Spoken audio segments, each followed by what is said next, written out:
సమూలంగా మార్చడం ద్వారా ఎట్లా రిజర్వేషన్లు దెబ్బతీయాలనుకున్నారో ఆధారాలన్నిటిని కూడా 5 గంటలకు మీడియాకు విడుదల చేస్తా.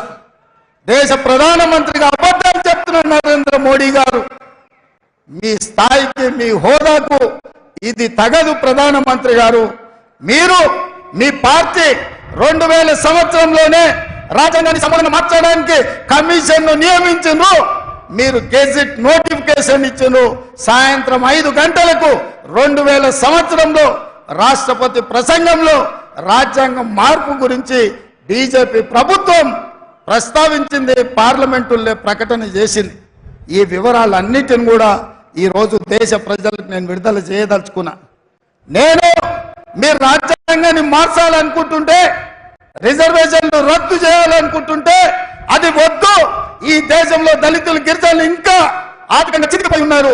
రిజర్వేషన్ ఉండాలి, వాళ్ళకే కాదు బీసీలకు కూడా రిజర్వేషన్లు ఇవ్వాలి అని నేను చెప్పిన. దానికోసం నా మీద కేసు పెడతావా?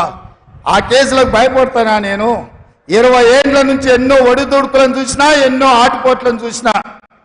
ఇవాళ మీరు అనుకుంటున్నారేమో గుజరాత్ నుంచి వచ్చి తెలంగాణ మీద పెత్తనం చేస్తామని. అందుకే 4 కోట్ల తెలంగాణ ప్రజలకు, మా 50 లక్షల నిరుద్యోగ యువకులకు నేను విజ్ఞప్తి చేస్తున్నా. ఇది తెలంగాణ పౌరుషానికి, గుజరాత్ ఆధిపత్యానికి ఈ ఎన్నికల్లో పోటీ. చూద్దాం తెలంగాణ పౌరుషం గెలుస్తుందో, గుజరాత్ ఆధిపత్యం గెలుస్తుందో నేను చూస్తా. మా రాష్ట్రం నుంచి వచ్చి, నా రాష్ట్రానికి వచ్చి, నా రాష్ట్ర నడిగడ్డ మీద నిలబడి ఈ రాష్ట్ర ముఖ్యమంత్రిని బెదిరిస్తున్నావంటే తెలంగాణ సమాజం ఎడ్డిదో గుడ్డిదో కాదు. నువ్వు భయపడితే భయపడడానికి ఇక్కడ ఎవరు అమాయకులు లేరు. ఖబర్దార్ ప్రధానమంత్రి గారు, మీరు అనుకుంటున్నారేమో తెలంగాణ గడ్డ మీదకి గుజరాత్ నుంచి వచ్చి బెదిరిస్తామని. ఇది నా ఊరు, ఇది నా ప్రాంతం. నా ఊరికి వచ్చి నన్నే బెదిరిస్తావా? నేనేం మాట్లాడినా రిజర్వేషన్లు రద్దు చేయొద్దని అడిగిన, రాజ్యాంగాన్ని మార్చొద్దని అన్నా. ఒకవేళ నీకు నచ్చితే నా మాట విను, నచ్చకపోతే నా ఇష్టం. రాజ్యాంగం మారితే రిజర్వేషన్లు రద్దు చేస్తాని ప్రజల్ని ఓట్లు అడుగు, ప్రజలే తీర్పిస్తారు ఎవరి పక్కన నిలబడాలను. అంతే తప్ప మీరు ఆలోచన చేయండి సోదరులారా. పక్కూరోడు మన ఊరికి వచ్చి మన ఊరు చౌరస్తలు నిలబడి మనల్ని అవమానించే విధంగా మన ఊరు వాళ్ళను తిట్టు ఊరుకుంటే మనం ఊరుకుంటామా? ఉంటామా?